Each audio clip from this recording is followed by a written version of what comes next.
আলহামদুলিল্লাহ, আজকে পহেলা রমজান। আর এই পহেলা রমজানে কিন্তু আমি আজকে আমার গাছের সব অর্গানিক একদম ফরমালিন মুক্ত টাটকা সবজি রান্নার চিন্তা ভাবনা করেছি। তো আসসালামু আলাইকুম এভরিওয়ান। আশা করি আল্লাহর অশেষ রহমতে আপনারা সবাই ভালো আছেন। আলহামদুলিল্লাহ, আমিও ভালো আছি। আবারও একটি নতুন ব্লগ নিয়ে আমি আপনাদের সঙ্গে তৃষ্ণা। তো এই গাছগুলো আমি লাগিয়েছিলাম বৃক্ষমেলা থেকে, এই চারাগুলো নিয়েছিলাম। আর এগুলো যে এত সুন্দর হয়েছে চিন্তার বাইরে। আর এগুলো উঠানো মানে হয় না বলে এগুলো পচে নষ্ট হয়ে যাচ্ছে মাটিতে লাগার কারণে। আর এখানে দেখেন বেগুন ধরতে শুরু করেছে অলরেডি। তো ভাবলাম যে আজকে সব কিছু দেখা যাক, গাছের নিজস্ব মানে যা আর কি আমি নিজে চাষাবাদ করি নিজের মাচা থেকে তুলিয়ে রান্না করব, যেহেতু পহেলা রমজান।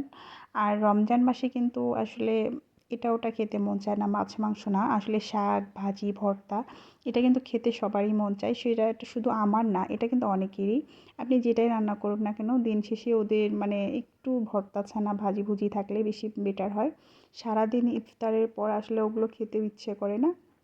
আর এদিকে তো আমার ঘরের অবস্থা একদম কঠিন অবস্থা, যেহেতু রাস্তার সঙ্গে ঘর আর এতটা পরিমাণ ধুলো।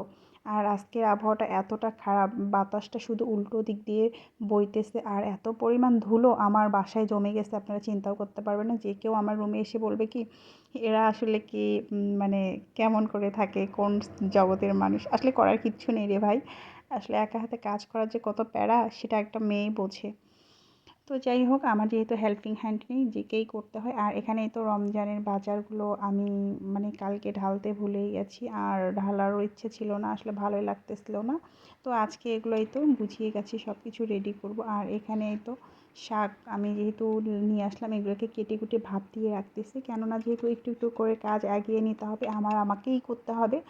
তো অযথা আর এগুলোকে দেরি কেন করতেছি, তো আমি এই তো কাটার চিন্তাভাবনা থেকেই কাটতেছি। আর এখানেই তো এটাকে এখন করবো না, যদিও দুই একটা রান্না আগিয়ে নেব, কিন্তু এখন বড়া টড়া একদমই করবো না। এগুলো বেটে একদম সুন্দর করে রেখে রাখবো, শুধু ইফতারের আগে বের করে গরম গরম ভাজা ইফতারিতে দিব। তো আসলে একা হাতে কাজ করলে যে অনেকটা বেশি প্যারা হয় সেটা সবাই জানে কম বেশি, বিশেষ করে মেয়েরা তো অনেক বেশি জানে, যাদের আসলে কাজের কেউ বলতেই নেই, নিজেকেই সব কাজ করতে হয়। তারপরও বাইরে কিছু করার নেই, নারীদের জন্মই মনে হয় রান্নাঘরেই, সংসার সামলানো, ঘর সামলানো, বাচ্চা সামলানো। তারপরও নারীরা দিন শেষে শুনতে হয় কী করে বসে, সারাদিন তারা কী করে বাসায় বসে নাকি সময় পার করে।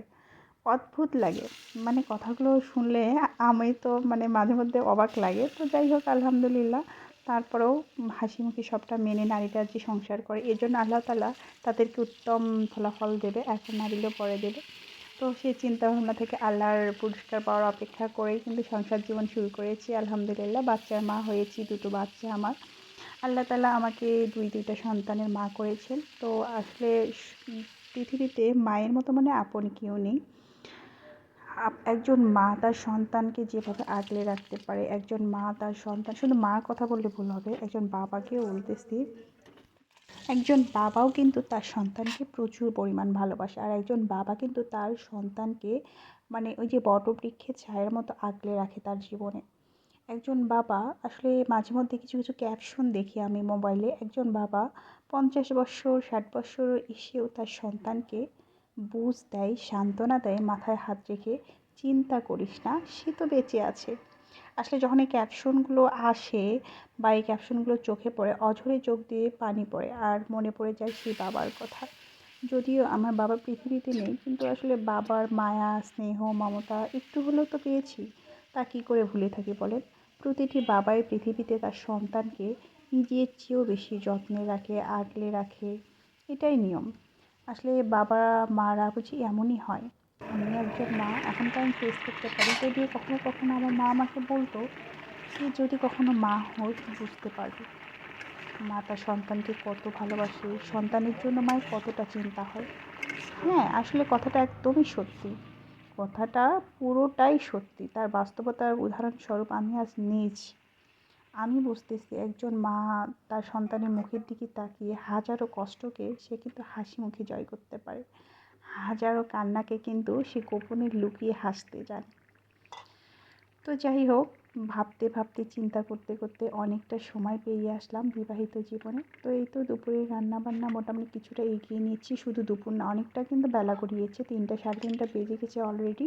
যেহেতু আমাকে আরও রান্না করতে হবে, দু একটা পদ, প্লাস আমাকে ইফতারি তৈরি করতে হবে, সেহেতু ভাবতেছি যে একটু আগাভাগায় নিলে হয় কি একটু রেস্ট থাকে। তো আজকে ভিডিওটা বেশি করব না, আজকের মতো এ পর্যন্তই। আল্লাহ হাফেজ।